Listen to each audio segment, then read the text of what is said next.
राज्य सरकारने नुकतीच शेतकऱ्यांसाठी कर्जमाफी योजना आणली आणि त्याची घोषणा देखील झालेली आहे। अनेक शेतकरी त्यामध्ये पात्र झालेले आहेत, मात्र त्याचं स्वागत देखील करण्यात आलेलं आहे। अनेक शेतकऱ्यांनी त्याचं स्वागत देखील केलेलं आहे, मात्र काही आणखी शेतकरी आहेत की त्यांनी त्यावरती नाराजी व्यक्त केलेली आहे, कारण की अनेक शेतकरी त्या योजनेमध्ये पात्र देखील ठरत नाही। नेमकं ही योजना कशी आहे, याचे काही निकष आहेत, ते निकष शेतकऱ्यांना काही आवडले नाहीत। नेमकं याला विरोध देखील शेतकरी संघटना करताना आपल्याला पाहायला मिळते। माझ्यासोबत आडगावचे काही शेतकरी आहेत, त्यांनी देखील या निर्णयाचे स्वागत केलेलं आहे। यामध्ये त्यांचं गाव देखील वगळण्यात आलेलं आहे। अनेक शेतकरी, काही शेतकरी बसलेत, काही शेतकरी न बसलेले आहेत। नेमकं याचं कारण काय हे आपण त्या ठिकाणी जाणून घेऊया। तुमच्या गावामध्ये काही शेतकरी बसलेत, काही बसले नाही, तुम्ही त्याला विरोध देखील केलाय। राजमाता पुण्यश्लोक अहिल्यादेवी होळकर कर्जमाफी शेतकऱ्याची शासनाने आत्ताच जाहीर केलेली आहे, परंतु आपण जर बघितलं असेल एका गावामध्ये उदाहरणार्थ 100 शेतकरी आहे, त्यापैकी ज्यांनी समजा 50,000, 60,000, 70,000 घेतलेले त्याचे माफ झालेले, परंतु ज्याने 1,50,000, 1,60,000, 1,70,000 ज्यांची जी कर्जमाफी ती आतापर्यंत सुद्धा माफ झालेली नाही। आणि एका गावामध्ये जर 100 शेतकरी असेल, त्यापैकी जर तुम्ही फक्त 10 ते 15 शेतकऱ्याला कर्जमाफी देत असेल, उर्वरित शेतकऱ्यांनी कर्जमाफी कधी मिळणार? आतापर्यंत सुद्धा पहिली यादी शासनाची जाहीर झालेली नाही। जरी आपण ऐकत असाल की कर्जमाफी झाली, परंतु ती यादी अजून सुद्धा जी आर आलेली नाही। फक्त त्यांना सांगितलेलं तुम्ही केवायसी करून घ्या, आणि केवायसी झाल्यानंतर जर शेतकऱ्याचं एक ठिकाणी 20,000 कर्ज असेल, एक ठिकाणी 50,000 असेल, 2 ठिकाणी कर्ज असेल आणि त्यांनी केवायसी केली तर तुमचं दोन्ही ठिकाणचं कर्ज दिसतं। त्यामुळं फक्त तुमचं 20,000 जे कर्ज आहे ते माफ होणार आणि मोठी रक्कम माफ होणार नाही।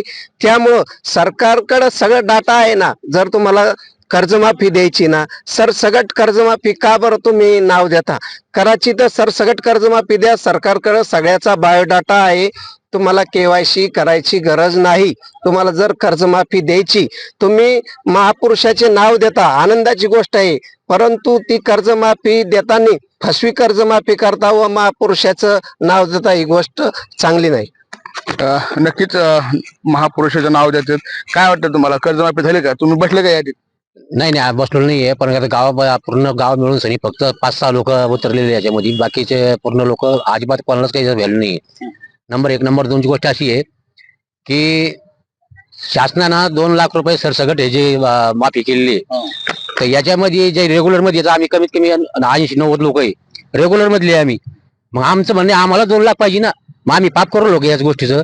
याचा अर्थ आम्ही पुढच्या वेळेस भरतो नाही, कशाला भरतो? म्हणजे माफीचं करू 2 लाखापर्यंत, मग आम्ही पाप केलं का? त्याच्यापेक्षा जे 50 असू, 20 असू, किंवा 1 लाख असू, किंवा 1.5 लाख असू, सरसगट 2 लाख रुपये शासनानं त्याला अनुदान देण्यात यावं। आणि कंपल्सरी जे बँकेचे बी आहे, 2 बँक असू किंवा 1 बँक असू, एखाद्यावर 1 लाख आहे, एखाद्या समजा दुसऱ्या बँकेमध्ये 50 आहे, मग ते 50 माफ करायचे, 1 लाख तसे राहून द्यायचे। तसं नाही, दोन्ही बी मिळून करा ना तुम्ही, त्याला 2 लाखापर्यंत तुम्ही टार्गेट द्या त्याला, असं आमचं बोलण्याचा उद्देश हो।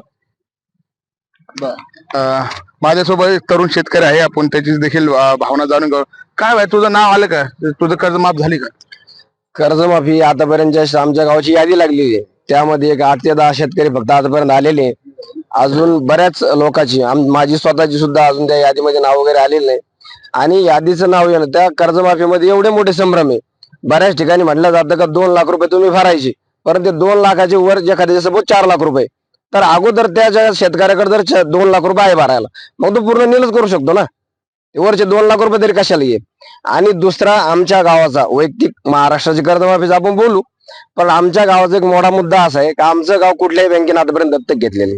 तुम्ही कर्जमाफी देता, आमच्या गावाला कर्जच पण देत नाही।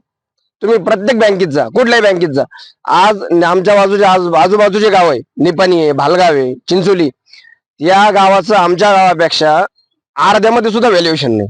आज जर इथं जर तुम्हाला जमीन घ्यायची म्हणलं, 2-2.5 कोटी रुपये तुम्हाला द्यावा लागतात। सरकारचा एवढा मोठा हा मुद्दा आहे। आपण म्हणतो का शेती विकायची नाही तर पिकायची, आज आम्ही जर विकले तुम्ही 2 कोटी रुपये देता, आणि आज जर शेती पिकायची म्हणलं तुम्ही आम्हाला कर्ज सुद्धा देत नाही। एवढे मोठे संभ्रम आमच्या गावाविषयी एवढा मोठा आहे प्रत्येक बँकेचा, म्हणजे बँक आम्हाला देत नाही। नाही, हा सगळ्यात मोठी शोकांतिका आहे का की तुमच्या गावाच्या जमिनीचे व्हॅल्युएशन 2 ते 3 कोटी आहे, तरी देखील तुम्हाला बँक दारात उभा करीत नाही? कुठलीच बँक आम्हाला दारात उभा करीत नाही। कुठल्याही बँकेत तुम्ही जा, आज आडगावची ज्यावेळेस आपण फाईल करतो, त्या आडगावचं प्रत्येक बँक म्हणते आमचं तुमच्याकडे नाहीये, तुम्ही बँक ऑफ बडोदाला जा, तिथे गेल्यानंतर ते म्हणते SBI ला जा, तिथे गेल्यानंतर ते म्हणते तुम्ही सेंट्रलला जा. सेंट्रल बँकेचं असं म्हणणं तुमचं अगोदरच आमच्याकडे कर्ज थकलेलं आहे, तुम्ही ते नील करा. अहो जर तुम्ही कर्ज माफी करता मग आमचं कर्ज थकलं कस काय? या आडगावची खूप मोठी शोकांतिका आहे, या गोष्टी महत्वाची. सगळ्यात मोठा प्रश्न आहे की जर कर्जमाफी झाली तर मग तुमची कर्जमाफी का झाली नाही? कर्जमाफी झाली म्हणते 2 वेळेस कर्जमाफी झाली, आता ही तिसऱ्यांदा आली, अजूनही तुमच्या गावाचं कर्जमाफी झालेलीच नाही का? बघा ना किती लबाडी मोठी. जर 3 वेळेस होऊन होत नाही म्हणजे शुद्ध लबाडी. यात विशेष नाही, पूर्ण खोटेपणा आहे याच्यामध्ये, सगळा लबाडपणा आहे. 3 वेळेस झाली, 17ला झाली, 19ला झाली आणि आता ही आहे लबाडी, आता ही 24ला होते, 26ला. म्हणजे शुद्ध लबाडी. एवढे 3 वेळेस होणं आमचं गाव नील होत नाही, असं सगळ्या गावाचा असाच इतिहास आहे. त्याच्यामुळे ही कर्जमाफी नाही, ही OTS, ही बँकेची एकरकमी वसुली, हे लोकांचा संभ्रम केला शेतकऱ्याचा. आणि ह्या अशा कर्जमाफीमुळे शेतकऱ्याचं सिबिल खराब होऊन आम्हाला कोणतीच बँक दार उभा करायला तयार नाही, की हे बेटे घेते आणि देत नाही. आता आम्हाला दिलं नाही, आमचं माफ केलं बी नाही, पण आमचं असं बदनाम करून टाकलं. कर्जमाफी निव्वळ फसवी आहे, कारण आम्हाला अनुभव आहे. 2 वेळेस होऊन 3री वेळेस झाली, तरी गावातले आमचे 250 लोक 25 माफ झाली. तीनदा कर्जमाफी होऊन जर 5 लोक होत नाही, याला कर्जमाफी म्हणता का? हे असं पूर्ण महाराष्ट्र चित्र असंच आहे ना, असंच असणार आहे.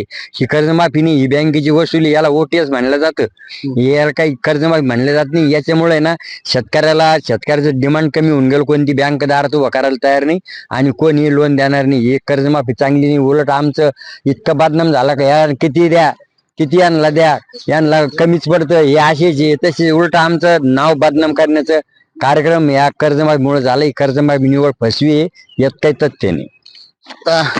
एका वाक्यात काय सांगाल, ही जी काही कर्जमाफी झालेली आहे, आणखी काही याद्या आहेत अजूनही तुम्हाला अपेक्षा आहे, ज्या अजून याद्या बाकी आहेत त्यामध्ये तुमचं गाव बसेल म्हणून?